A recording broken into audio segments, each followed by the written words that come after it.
আসসালামু আলাইকুম রহমতুল্লাহি ওয়া বারাকাতুহু। প্রিয় দেশবাসী এবং প্রবাসী যারা আছেন সবাইকে উদ্দেশ্য করে আজকে কিছু কথা বলা উচিত মনে করতেছি এবং সবাইকে জানানোর চেষ্টা করব যারা আসলে এই সৌদি আরবে আসতে চাচ্ছেন।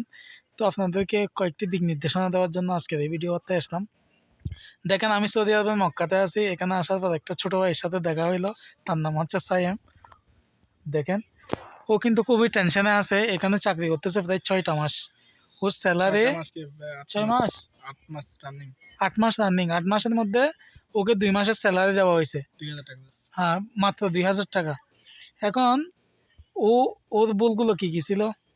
ও প্রথমে ওর বয়সটা বাড়াইছে। ওর বয়স হচ্ছে 18 বছর। ও 21 বছর করে এখানে সৌদিয়াতে আসছে। কেন আসছে? ওর বাবা আগে এই জায়গাতে ছিল, মক্কাতে। তো ওর বাবা অসুস্থ হয়ে যাওয়াতে ওর বাবা চলে যায়, পরে ওকে নিয়ে আসে, অর্থাৎ কোম্পানি খরচ দিয়ে। এখন কোম্পানি কী করছে? ওকে সব কাজ করাচ্ছে, মানে দিনের 24 ঘন্টার মধ্যে 17-18 ঘন্টা কাজ করে। এর মধ্যে ওর স্যালারিটাও ঠিকঠাকভাবে দিচ্ছে না। তাহলে এই ছেলেটার এখন কি করবে? আর ওরা কামার কথা শুনলে তো আপনারা হতবাক হবেন। ওরা কামা হচ্ছে আমেল তাহমিল মঞ্জিল, আমেল তাহমিল, যে আমেল মঞ্জিল যেটাকে বলে, অর্থাৎ এটার এখন আকামা খরচ বছরে প্রায় আপনার 6,000 রিয়াল প্লাস। কি স্যার এখানে দেন না 10,000 এখন টাকা। ও মোবাইলে চেক করতেছে কত টাকা আসছে তোমার। 10 থেকে 11,000 টাকা ভাই। 10 থেকে 11,000 টাকা। দেখেন, 10 থেকে 11,000 টাকা এটার পসিবিলিটি রয়েছে। তো আসলে যারা সৌদিয়াতে আসবেন তাদেরকে উদ্দেশ্য করে ওর থেকে একটু শুনবো আসলে ও কি বলতে চাই, সৌদি কেমন নতুনদের জন্য। দেখি, তুমি একটু বলো। হ্যালো ভাই, সৌদির অবস্থা একবার খারাপ একবার খারাপ, খুবই খুবই খারাপ। যারা নতুন আসতেছেন তারা আসার চেষ্টা ভুলেও করিয়েন না, ভুলেও করার কোনো ইয়েই নাই ভাই, তোমার ভুলেও আসেন অভিব্যক্তি না কি? ভাই। তোমার যা তো দিনের টাকা আটকে রাখছে, এটা নিয়ে তুমি কি বলতে ভাই চাও? আমি তো কোম্পানিকে বলতেছি যে আমার টাকা লাগবে, টাকা লাগবে। আমার বাড়িতে একজনও কামানোর কেউ নাই, আমি শুধু একলা ব্যাস। ও টাকা দিতেছে না, কারণ বলতেছে কি তোমার মা অসুস্থ, তোমার মা আমার মা তোমাকে অসুস্থ, সবকিছু বলতেছি ওনাকে, ফিরবির টাকা দিতেছে না। এখন দিয়ে কি করা যায় আখের। এখন এমন একটা সিচুয়েশনের মধ্যে ও পড়েছে যে ও কোথাও বাইরে কোথাও কাজও করতে পারবে না। কারণ আম, বাইরে যদি ও কাজ করতে যায় তাহলে ওর থেকে কাফেলা করতে হবে। আর পাশাপাশি ওর যে এতগুলো টাকা খরচ, আপনি চিন্তা করতেছেন, ওর স্যালারি যদি 1,200 রিয়াল হয়, ওকে 1,200 রিয়াল দিব বলছে, খাওয়া দাওয়া মানে কোম্পানির ফ্রি। সো ওকে যদি 1,200 রিয়াল দেয়ও, 1,000 টাকা। হ্যাঁ, 1,000। 1,000 টাকা স্যালারি। হ্যাঁ। আচ্ছা, তাহলে ওর লাখ খাবার বাকি। দাবার কোথায়? তো ও বছরে আকামা কীভাবে লাগাবে? আকামা খরচ কোত্থেকে দিবে যদি বাইরে কাফালা করতে চায় বা বাইরে কাজ করতে যায়? এখন যারা সৌদিতে আসতে চান, মনে করেন যে সৌদি আরবে আসলে আপনি কোটিপতি হয়ে যাবেন, মাসে লাখ 1.5 লাখ টাকা কামাবেন, এগুলো ভুলে যান। আমি আমার এই ছোটো ভাইয়ের কথা বলে আপনাকে, ওর বয়সটা কত আপনারা চিন্তা করেন। ছোট্ট একটা ছেলে, ও এখানে আসছে, কত আশা নিয়ে আসছে। আর বর্তমানে এখানকার পরিস্থিতি, অর্থাৎ এখানে বাঙালিদের কোনো দাম নাই সৌদি আরবে।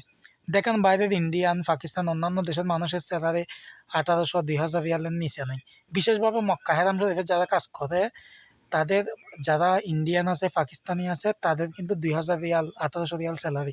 কিন্তু আমাদের বাংলাদেশে ভাই ব্রাদারদের কোনো দাম নাই ভাই। ওখানে 400 রিয়াল, 500 রিয়াল দিয়ে পর্যন্ত ওরা কাজ করতেছে। তো ওরা কিভাবে মানে নতুন আকামা লাগাবে বা নতুন আকামা খরচ দিবে? তো এই জন্য অনেকে অবৈধ হয়ে যায়। পরবর্তীতে যখন ধরা খায় তাদেরকে নির্মমভাবে অত্যাচার করা হয়, পরে জেল টেল কেটে বাংলাদেশে চলে যায়। এর টোটাল সমস্যাটা হচ্ছে এই আমার এই ছোটো ভাইটার মতো যারা অনেকেই আছে সৌদি আরবে। সৌদি আরব বলেন বা মধ্যপ্রাচ্যের অনেকেই, অনেক জায়গায় অনেকেই আছে যারা আসলে এই সমস্যার সম্মুখীন। আসলে মধ্যবিত্ত ফ্যামিলির ছেলেদের অবস্থা এরকমই হয়। অনেক কষ্ট করে ও এখানে এসেছে। ওর মায়ের কষ্ট, ওর মা মানে অনেক কর্জ করে, ঋণ করে বা লোন নিয়ে ওকে পাঠাইছে। অথচ 6টা মাস ও টাকা পাঠাইতে পারে নাই। তাহলে আপনি চিন্তা করতেছেন এটা কেমন লাগে? তো কোরবানির ঈদে সবাই তাকিয়ে থাকে, মানে টাকাটা পাবে, স্যালারি পাবে, বাড়িতে পাঠাবে, নিজের জন্য কিছু খরচ থাকবে, নিজে ভালো মন্দ খাবে, কিছু পোশাক আশাক কিনবে বা ঈদের মার্কেটিং করবে। এখন এগুলা নিয়ে কোনো টেনশনই নেই। কিছু কিছু মানে যারা এই টাইপসের মালিক আছে আর কি, মুদির আছে, যারা মানে শ্রমিকদের টাকা দেয় না কিন্তু নিজেদের জন্য আহ, বিলাসবহুল জীবন তারা ক্রিয়েট করে, বিলাসবহুলভাবে চলাফেরা করে। তো ওরা কিন্তু শ্রমিকের কথা চিন্তা করে না।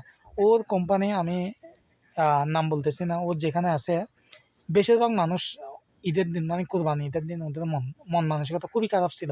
কারণটা হচ্ছে ওদের স্যালারিটা দেওয়া হয় নাই। বাংলাদেশের চেয়েও খারাপ হয়ে গেছে যে এক অবস্থায়। ও কিন্তু পড়ালেখায় ভালো ছিল। ও চাইলে ভালো পড়ালেখা করে বাংলাদেশে কিছু একটা করতে পারত। কিন্তু বাংলাদেশের মানুষের মন মানসিকতা তো খারাপ। এখানে প্রতিভার কোনো দাম নাই বাংলাদেশে। সব জায়গায় স্বজনপ্রীতি। আপনি ভালো একটা জায়গায় আছেন, আপনি আপনার কোনো একজন আ আত্মীয়স্বজনকে সেখানে আপনি সুযোগ করে দিচ্ছেন। কিন্তু আমাদের দেশের যারা বেকার বা কর্মসংস্থান নাই, যারা গরিব মধ্যবিত্ত ফ্যামিলির ছেলে আছে বা পিছিয়ে পড়া জনগোষ্ঠী, আ তো ওরা তো ভালো সুযোগ সুবিধা পাচ্ছে না টাকা ইনকাম করার। এখনো অনেক বাংলাদেশি ভাই ব্রাদাররা গ্র্যাজুয়েট সম্পন্ন করার পরেও বাংলাদেশে বসা। তো কি করবে শেষে? ওরাও কি করবে আর এসব ওদের মতো ছেলেরাও কি করবে? ফ্যামিলির হাল ধরার জন্য আসলে দেশ ত্যাগ করে বাইরের দেশে এসেও শান্তি নাই। আবার দেশেও শান্তি নাই। আসলে আল্টিমেটলি সরকারের দৃষ্টি আকর্ষণ করতেছি এসব ব্যাপার নিয়ে। বিশেষ করে সৌদি আরবের প্রতি যারা সৌদি আরবের দূতাবাস, সৌদি আরবে বাংলাদেশের যে দূতাবাস রয়েছে, সেই দূতাবাসকে যাতে বাংলাদেশ থেকে অর্থাৎ প্রবাসী ও কর্মসংস্থান মন্ত্রণালয় যাতে ভালো একটা দৃষ্টিকোণ থেকে দেখে, ভালো একটা ইনভেস্টিগেশন করে বাংলাদেশি প্রবাসীদেরকে অর্থাৎ সৌদি আরবে যারা অবস্থান করতেছে তাদের জন্য যাতে ভালো কিছু করতে পারে এবং তারা যাতে সুবিধা বঞ্চিত না হয়, এইসব বিষয়গুলো যাতে তারা একটু দৃষ্টি দেয়, সে আশায় ব্যক্ত করি। এবং সবাই আমার এই ছোটো ভাই সাইমের জন্য দোয়া করবেন এবং ওর মতো যারা আছেন তারা আসলে সবাই চিন্তা ভাবনা করে বিদেশে আসবেন, খোঁজখবর নিয়ে যে কোনো কিছু করবেন। তো সবাই ভালো থাকবেন, সুস্থ থাকবেন। সবাই সবার পাশে দাঁড়ান। সবসময় নিজের চিন্তা করলে হবে না ভাই। একজন আরেকজনের চিন্তা করলে আল্লাহ আপনাকে ভালো একটা জায়গায় মুভমেন্ট করাবে। সো সবাই ভালো থাকবেন। আসসালামু আলাইকুম রহমতুল্লাহ।